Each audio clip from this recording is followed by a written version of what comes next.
Let's talk to Mike Yeadon. He's former chief scientific advisor with Pfizer, for big pharmaceutical companies. We've spoken to him, as you'll know, many times before about things like the false positive rate and the problems with mass testing. Now, this, of course, comes at a time when we're about to see the mass testing with a rapid test over pretty much the entire population of Liverpool. That is the latest plan. But is that the answer to the problem? Mike Yeadon, good morning to you. Good morning, Good Julia. morning. Virtually everyone I've spoken to, whatever we're talking about, anything to do with lockdown, anything to do with the problems with the hospitals and the like, we constantly come back to it's the problem with testing and test and track and trace, and that we're not testing enough people, we're not testing enough of the right people, and we're not getting those test results back. Is that the problem? No. Good morning, everybody. It's really, it sounds counterintuitive, but in my opinion, you don't chase respiratory viruses around the country using industrial molecular biology. I don't think we should be testing anybody unless they turn up to a hospital. And even then, we should be doing it better than we're doing. The test is not to be trusted. Everything they're telling you about, cases, admissions, people in ICU, and deaths, all pivot off this PCR test. People saying the R number. The R number depends on the PCR test, which I'm telling you is unreliable. More COVID patients going into hospital depends on the PCR test, which I'm saying is unreliable. Even the people operating it could not stand in front of you and say what percentage of the positives are genuine. When we see these stark figures and they're reported in very sort of ponderous tones on the television, we've had 500 more deaths or 400, whatever it is on any given day. Often, actually, if you dig into it, you look at actually over the days in which they've actually been the date of death as opposed to reported death. Actually, we're looking at far lower numbers. But also these are deaths with COVID, not of COVID. So you can be in hospital for a whole variety of other reasons. You can have heart disease, you can have cancer. If you test positive for COVID, you still end up on these statistics, don't you? And see, this is what I'm saying. Everything you're being told, every scary fact and prediction from Whitty and Valence, all hangs off the PCR test, which they have admitted they cannot tell what percentage of positives are false and true. Until today, the most panic-inducing principle, namely that most media still speak about today we had so many new infections. Well, the latest government figures show the highest daily number of new infections. As the increase in the number of daily infections. With coronavirus infections in England doubling every 7 to 8 days. The rate of infections are growing significantly. It's not true. The figures out today have shown an uptick in infection rates in London. A steep rise in coronavirus infections in England. With what is clearly a second wave of infection about to break. 322 new cases of infection. No other virus ever on this planet has been accompanied by so much testing, and a testing that has created so much nonsense and panic. When you do a PCR test, you basically amplify the amount of RNA, you put it into a DNA copy, and then you exponentially double that amount of DNA. And that's called the cycle threshold. And the more times you do that, the less virus you start out with.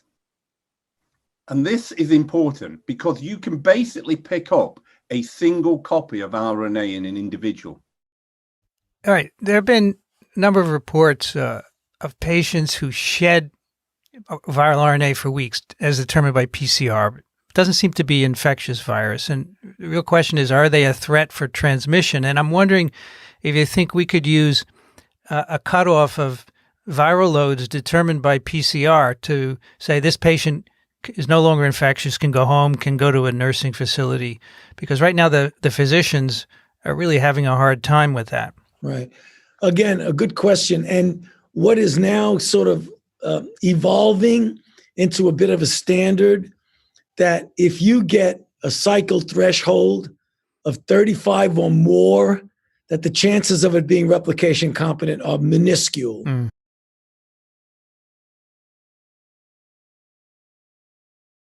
If you get a cycle threshold of 35 or more, that the chances of it being replication competent are minuscule. And it's very frustrating for the patients as well as for the physicians. Somebody comes in and they repeat their PCR and it's like 37, cycle threshold. But you almost never can culture virus from a 37 threshold cycle. So I think if somebody does come in with 37, 38, even 36, you got to say, it's just dead nucleotides, period.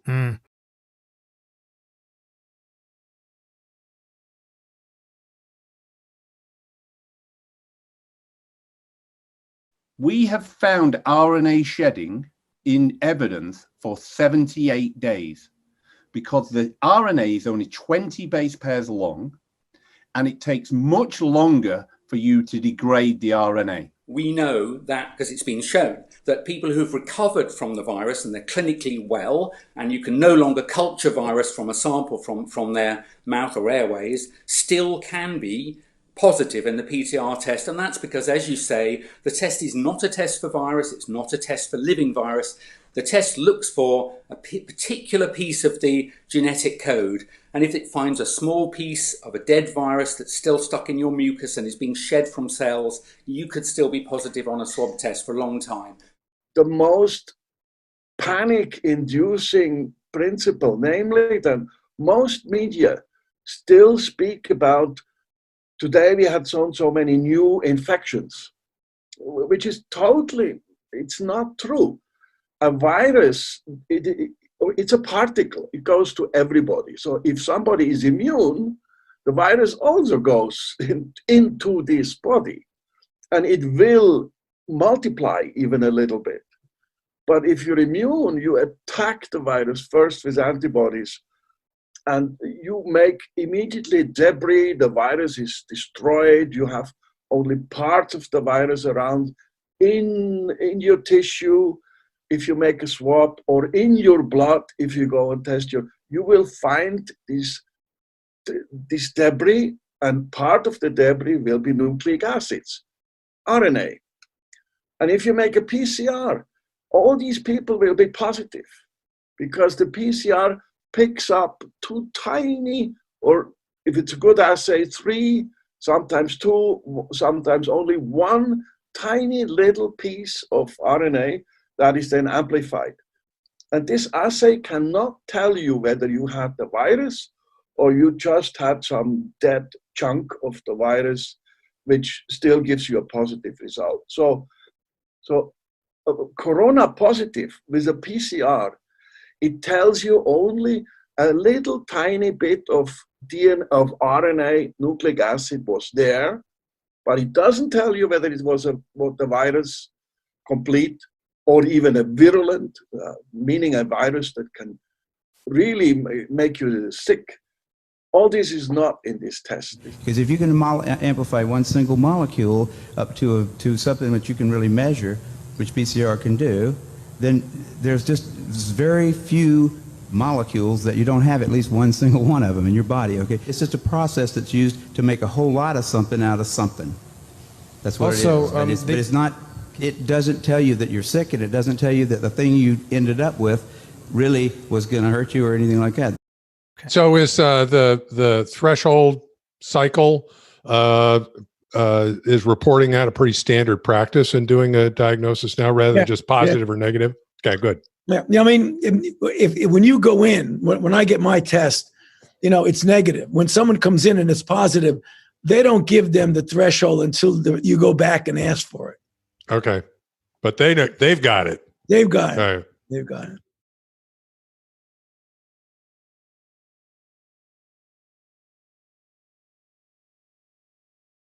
So if we go on to the PCR step, and this is the cyclical duplication of DNA. What I've seen with the coronavirus testing is that they choose a cycle number. I've seen 36 and 37. I haven't seen it published very much.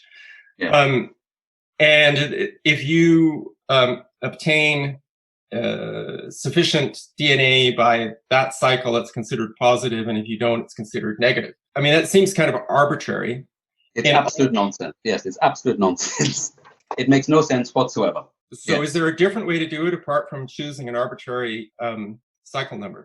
It depends on a lot of different things. Firstly, different instruments give you different cycle numbers. Different PCR master mixes can give you different cycle numbers.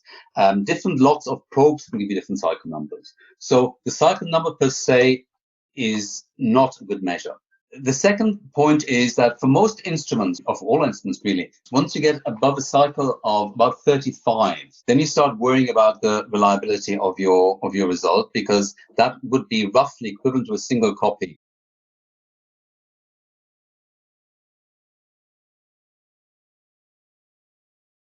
You have been quite critical of the tests that are based on polymerase reaction, in effect giving us too many false positives. Is that a fair assessment of your criticism, and what do you think the response to that should be? So look, the test is a very helpful test, but if you just use it in a blanket policy without thinking through the strategy of what you use the test with what threshold, you end up with this problem of false positive. You are identifying too many people who could have had the infection in the past. Because you can shed RNA for up to 3 months, despite having the infection for only 8 days, we are potentially following people who are red herrings. And you're not picking up and allowing the 1 or 2 people who are what you've just described before, the super spreaders that you need to isolate and get to their contacts. So what we need now is, once we accept the infection is endemic, is a process where we start to develop our strategy around the testing. And a cycle threshold above 35 generally is people who are not infectious.